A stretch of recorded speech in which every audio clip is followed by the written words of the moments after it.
I tried to tell you. Regarding the refs. Tried to tell you. I said after the World Cup break, refs were going to fall down the standings because of the fact that the second half was harder and the fact that the refs front office did jack fucking crap. I know, Jack Harrison, I know. But he's not the main problem. Did jack crap when it came to the transfer to make this team better. And I'll get to my thoughts on Jack Harrison because there's a lot of people that are pumping him up. I'm not going to be one of them yet because he came in as a relief, basically. And yes, he won his ground duels. Yes, he won. He was a great ball on the dribble. Did he do anything besides that? Not really. But anyway, I'll get to that. So, Revs lose 2-0 to Houston when they play a real team out of the break. They look inept and they look really bad. That is the best way to describe it. Now, I had a feeling this was coming, even though I predicted the win, because of the fact that coming in when I gave my preview, I said that Sands and Polster were going to have really good games to stop the Houston attack because their play is out wide. That's where their strength is.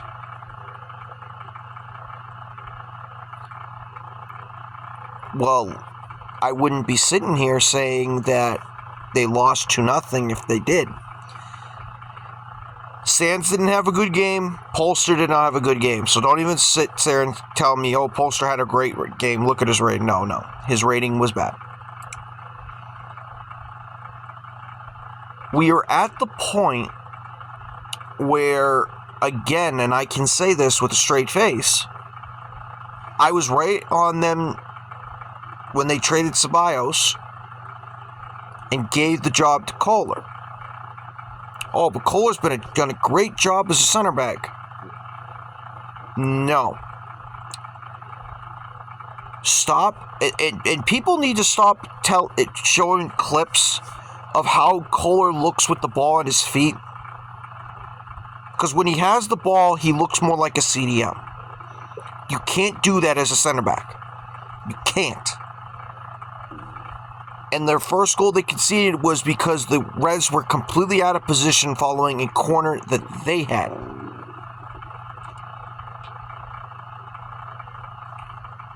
So, and the thing is, leading up to that goal by Houston, you could argue the Reds were going to be lucky to get out of that first half with the game scoreless. Because up until I want to say,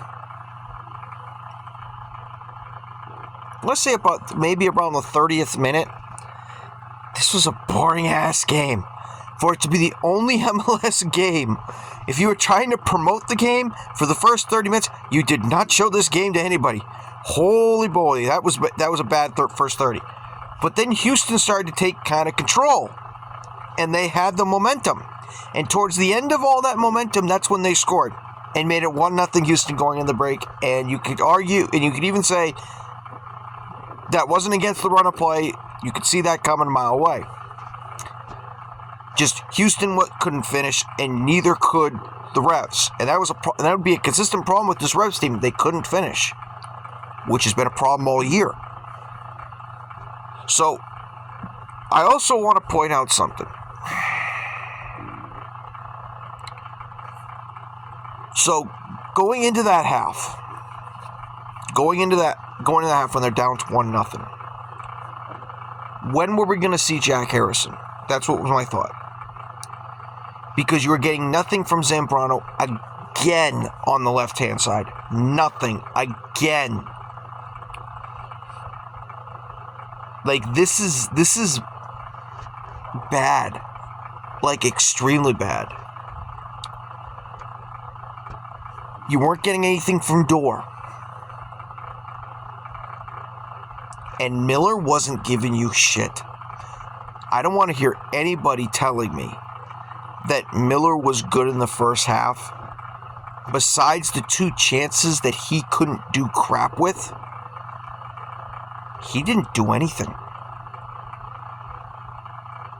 Again, this is why when people keep telling me he's worth 10 mil, teams have given him 10 mil offers. No, I don't buy that for a second.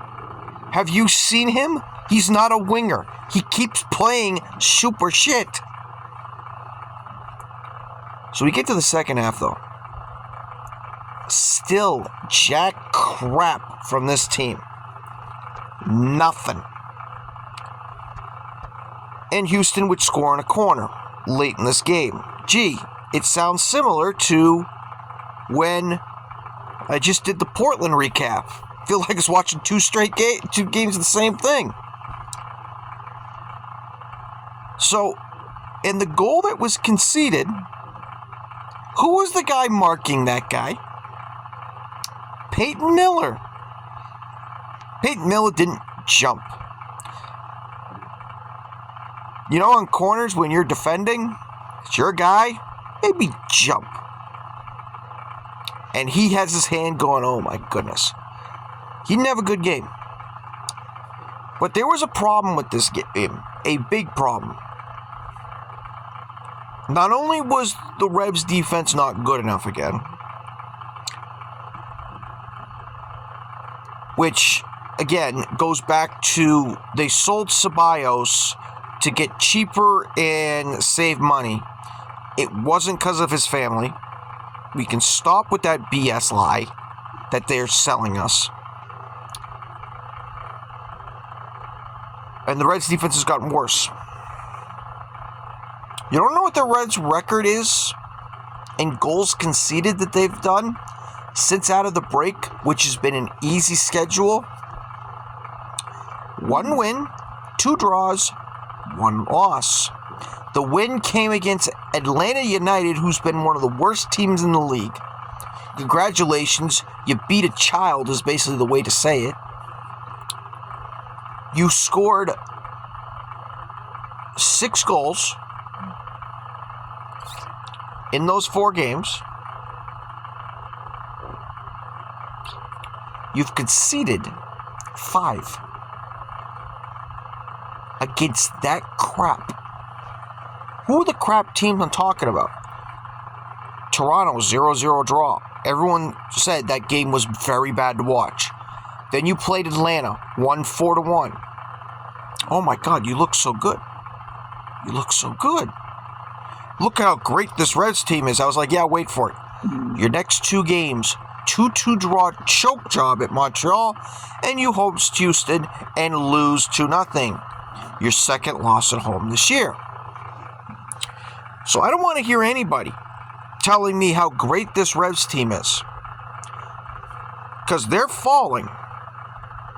Oh, they're still third. They're going to start falling because the teams they have to play coming up, minus the trip to Toronto, which is not going to be a cakewalk considering how they've played lately. But they look bad. Extremely bad. And here's the main problem as well. And I mentioned earlier talking about Jack Harrison and says I don't buy what people are selling me on Jack Harrison so far. With the dribbling, the ground duels and all that. When you look at the team around him, you look at the attackers for the Reds that they have deployed, Miller isn't good enough. He's not a playmaker. He hasn't been good enough. So there's one problem. Number 2, Dorr Turgeman. Dorr Turgeman, I believe, only had 20 touches in this game. 20. He needs the ball to be effective. He hasn't been. In fact, the last 3 halves of soccer, he has been a total train wreck. And here's something that I found deeply disturbing when I looked at some of his stats for that game. His progression was in the negative when I'm talking about total distance. Negative 23.4 as a striker. The guy went more backwards than he went forwards. He's a joke right now. And the problem is you have Harrison on the bench who came in late, did absolutely nothing as well. And then don't get me on Zambrano, who I think had 12 touches, but at least was in the positive when it came to progression. Why aren't the Revs scoring? Why aren't the Revs scoring at a legit rate? This is why.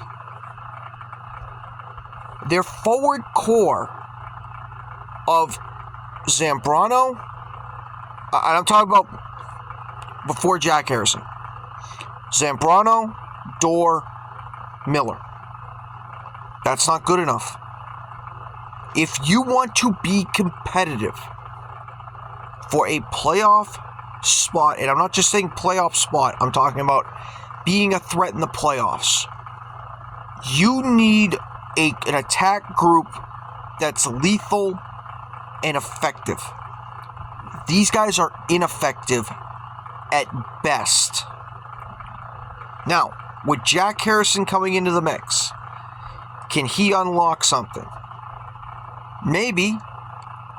But Jack Harrison is not going to give Dorr more touches. He's not going to make Miller into a playmaker. Because I've seen people say that they need to play the ball to Jack Harrison's side of the pitch. Defenses are going to adjust to that. They are. And if you had a reliable striker, that could take some pressure off on Jack Harrison's side because they'd have to respect Dorr. Or, even better, if you had a threat on the other side of the wing, you could switch the pitch and give Miller some exposure and playing time and, space for him to use his speed and maybe use him to create. Miller's not that guy. Everyone had a bad game yesterday for the Revs. Everybody. I can't tell you who had a good game. Maybe Yusuf I'd give a game ball to if I had to. Turner was probably good. By the way, it looks like we dodged an injury with Turner there. Because on before they scored their second goal, he crashed into the post, and I was concerned for his shoulder because those are metal posts.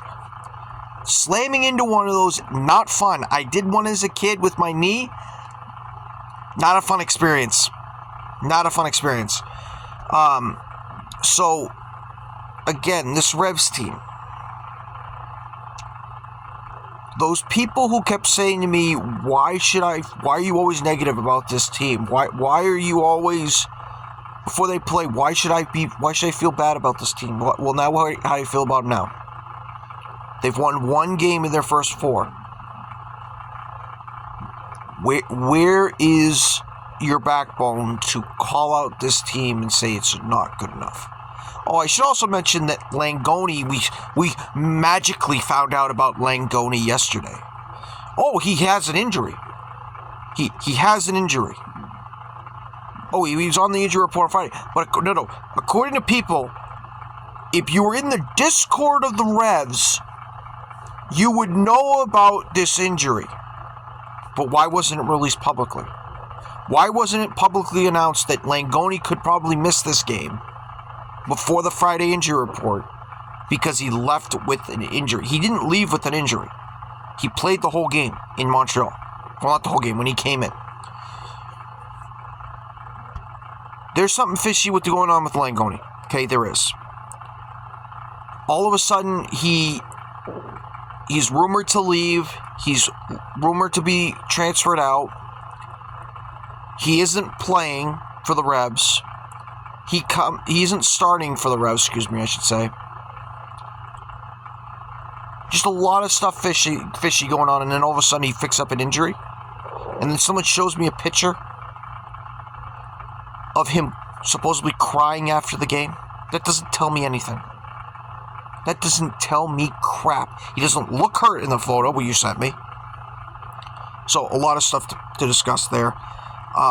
Tonight I'm going to be doing a res space. We got the spaces back. The glitch is now fixed, apparently. So, I'll have some more thoughts on that. But yeah, these are just my thoughts and initial reaction to this Revs humiliating loss at home to Houston. So, yeah. And now they get to play their next game Saturday at Toronto. I'm looking forward to it. Yay. We'll see what happens. So, take care, everybody. I will see you next time.